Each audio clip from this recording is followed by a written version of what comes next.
we tested our analysis, which, by the way, has been a joint analysis with my air and maritime colleagues here at the Institute, against Rupert Smith's 6 propositions that industrial war had been overtaken by the new paradigm of war amongst the people. Firstly, military objectives changing from forcing a political outcome to creating the conditions to allow the outcome to be decided. Fighting amongst the people, not on the battlefield. Conflicts tend to be timeless, even unending. Armed forces fighting to preserve the force rather than taking risk. And of course, we've seen huge improvements in the technology that allows us to do that, but it's certainly constrained strategic, operational and tactical flexibility and the ability to manoeuvre. And his 5th principle, new uses found for old weapons and organisations. Now, I'd say that all of those first 5 principles have been strongly validated by the last 10 years of armed conflict.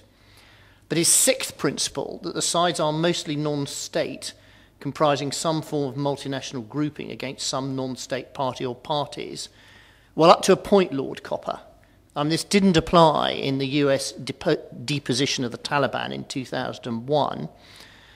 It certainly didn't apply in the first phase of Iraqi freedom, and it certainly didn't apply to the Russia-Georgia war. And there are a number of international disputes and hot flashpoints that inconveniently could still cause state versus state conflict, some of them tomorrow. These include the Korean Peninsula, the South China Sea, India and Pakistan, and Iran's dispute with Israel, the US, and its potential overspill in the Gulf.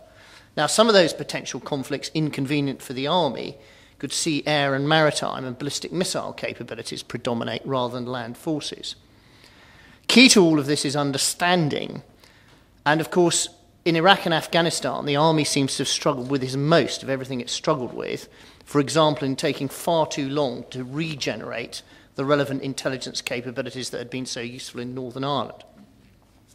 From the Institute here, it seems that if you take a global perspective, in the US, NATO and Europe, there is a lot of gloom about the utility of force, which comes from the unpopularity of the wars in Iraq and Afghanistan, their cost in blood and treasure, as John has said, and the difficulty of achieving strategic outcomes. It's ironic that this is at the same time as a massive improvement in capability that has resulted directly from those wars. But over the last year, I've seen that outside the gloomy, debt-afflicted West, plenty of parties are busy using force. The Taliban in Afghanistan and Pakistan, a menagerie of insurgents worldwide, as well as narco barons. States that might confront the West are investing in and sometimes using force, for example, Iran and North Korea. And this has triggered military enhancements in South Korea and across the GCC. The global megatrend of growing economic power outside Europe and the US seems Brazil, India, Russia, China, and many of the rising economies of Asia converting some of their increased prosperity into modernised and expanded military capability. And don't forget, the UN considers that forces have considerable utility for peacekeeping. Almost 100,000 troops in blue berets on 15 different operations. And these have used force successfully, for example, at times in the DRC, in Côte d'Ivoire. And the Department for Peacekeeping Operations in New York seems to have a great and only partially satisfied appetite for forces to act robustly and shows some frustrations that so few national contingents can do so. Now, your challenge in the British Army is to prevail through the unpopularity of the last 2 wars and the age of austerity in a way that preserves what's really important, the core capability, embeds the lessons of the last decade and faces the future. Can this be done? Well, it's what the US Army and the US Air Force did after the extremely unpopular war in Vietnam, their failure at Desert One and the inter-service frictions of the 83 Grenadier operation, creating a vastly increased capability for conventional fighting that not only did Desert Storm, but evolved to do the Taliban and Saddam Hussein as well in this century.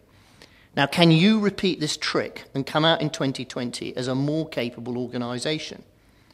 Part of this is a better understanding of what land forces are for and their potential utility and their limitations. I suggest there are 3 key factors you could use to judge the utility of your capabilities, and they aren't in Rupert Smith's book, perhaps because they're simpler. The first one is, are they relevant? Secondly, can they be integrated within themselves with other armed forces and actors? And above all, are they usable?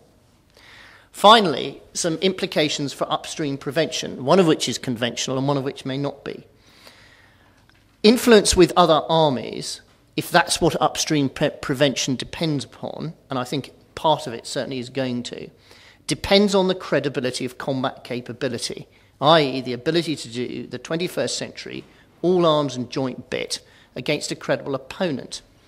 Now, obviously, it's most credible if you demonstrate this on operations, but if you're at peace, I'd offer the ability to do this physically at battle group and brigade level, and in simulation at division and corps level is a benchmark discarded at great risk to your potential influence, let alone actually fighting. My second point is if you want to get better understanding and influence, you should consider army-to-army partnering in peace, including deploying and embedding people in a way that matches the strategic shift of economic power. For example, should you get partnering with the 21st century's key regions and armies? Should there be more people in the Gulf? And what about Asia and the Pacific? Shouldn't you be ready to re-engage with India and Pakistan when the moment is right? And obviously, people are in short supply. There'll never be enough of them. But if you want to have some understanding of the Asia-Pacific, you might choose, for example, to accept that the US, Australia, and New Zealand have a leading role and increase partnership with them in the regions for insights and influence. And shouldn't you be looking for new partners? Singapore, an English-speaking economic powerhouse with extremely capable armed forces, training right now at battle group and brigade level in Australia. And why don't you get UK embeds in US forces in the region, including Korea, Japan, and Hawaii? Now, I deliberately offer those as tactical illustrations of a wider point. Do you want to get with the 21st century and get globalized, or do you want to stay in a European comfort zone, a comfort zone that many people outside Europe see of declining strategic and economic relevance and military utility?